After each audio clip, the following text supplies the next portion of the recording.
It's something that went further and further, really, to the back of my mind, until, I suppose, these days, do I think about it? Yes, of course I think about it. But I don't think about it in the same way. I don't think about it as something that worries me, or scares me, or makes me anxious.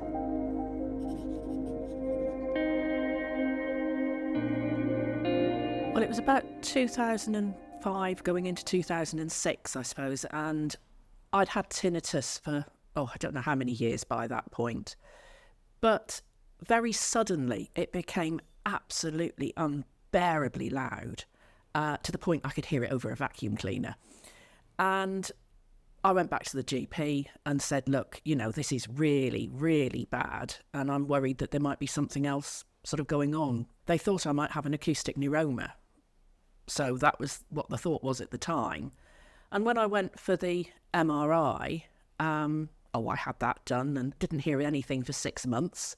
So I thought, well, if they've left me for 6 months, can't be much of a problem.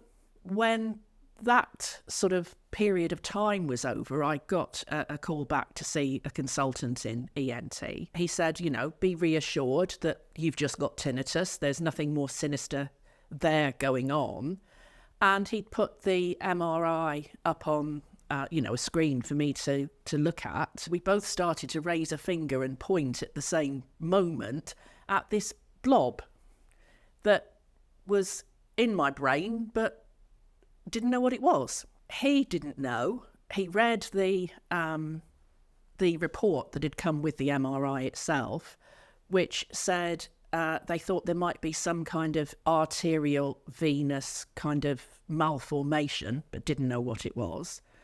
And he said, I'd better refer you to sort of neurology.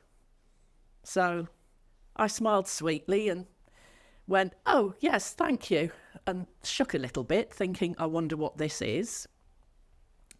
And then was referred off to actually to see a neurosurgeon. I'll say it was a fairly unpleasant experience. He had a room full of students, didn't ask me if I minded, which was the start, and then proceeded to show me an MRI scan. I said, that's not my MRI. Oh, he said, we can't find yours, but this is somebody who's got one roughly the same place. He then proceeded to say it's something called a cavernoma. So I then asked for, an explanation. And he just sort of said, oh, well, it's sort of in the vein side of things, so it's not as bad as if it was an aneurysm. So I said, oh, okay, thank you. And I said, well, what do you suggest is done?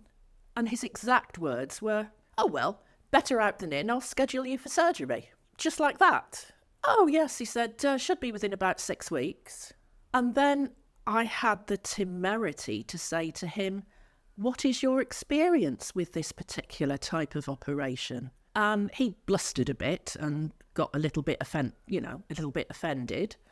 And so I said, well, at this moment, I really don't think I can make a decision now. I need to find out more, go away, think about this, find out, are there any other options? So I went out and sat in the car, and I probably sat there for about half an hour, partly trying to regain a sensible level of breathing and to sort of calm down and not panic and decide that if I drove very carefully all the way home, I would probably be all right.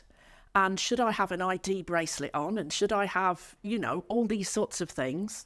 It was the middle of the day, and I was straight on the phone to my GP service. Got in to see him very quickly, within a day or two. And I'm really now very, very, very worried. I want a second opinion. And his response was, so would I. Then I found the neurosurgeon in London at Queen Square, and that was Neil Kitchen. And I looked at his CV, which I printed out, and took it back into the GP and said, I want to go and see him. I was concerned because I actually had some other health issues at the time, and knowing how precious a consultant's time is, I'd actually written to him in advance a very brief summary of sort of medical history and what my main concerns were. He came to collect us from the waiting room, got into his office, and I was very nervous by that point, as you can imagine. And he put his hand out, shook hands, and said, "Now, before we do anything else, let's just say the cavernoma's probably the least of your worries."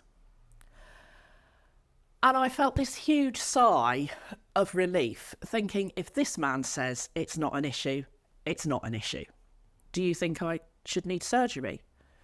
He said, well, it's an incidental finding. He said, how old are you? I said, well, 50. Well, he said, at 50, it's never done anything, has it? I said, well, no. In other words, they weren't looking, I wasn't looking, nobody was looking for a cavernoma. We were looking to see what was causing the sudden, very loud tinnitus. He said, but as it's an incidental discovery, he said, I really don't think there is any need for surgery. But if you're not going to do any surgery, bearing in mind this has only just been discovered, and I don't know whether it's got bigger or anything sort of in the 50 years I've been around so far, would you keep an eye on it? Oh, yes, he said, we'll monitor it. We'll do another MRI in 2 years, he said, and then we'll look at that and see how that is. And, he said, if it's changed, we might reconsider. So I said, well, that's absolutely fine. That makes complete sense to me. You're obviously very experienced in this field. If you don't think there's a problem, then I don't think there's a problem. And so we left, and I was so excited, essentially, for the rest of the day. We took ourselves off to the Eye and did the Eye and a riverboat cruise, and it was the most glorious day, and large pieces of chocolate cake. And it was just one of the best pieces of news I think I've ever actually had. So coming back, I thought, well, am I going to do anything more about this? And I had seen that there was a charity in America, which was obviously quite well established by that point. But I started to look to see if there was anything in this country, having realised that it was quite a rare condition. And I found the charity that Ian had set up and thought, well, I'll have a look and see if they do anything, if there's a support group, if there's any kind of meetings or anything like that. I found there was kind of quite a whole range of sort of, people like myself to people who did have some neurological deficit because of the cavernoma, or had some issues because they'd had surgery and been left with them. But it was really an incredibly positive group of people. It's a long-term health condition, but they just carry on with their lives in the same way that I thought, well, that's what I've got to do as well.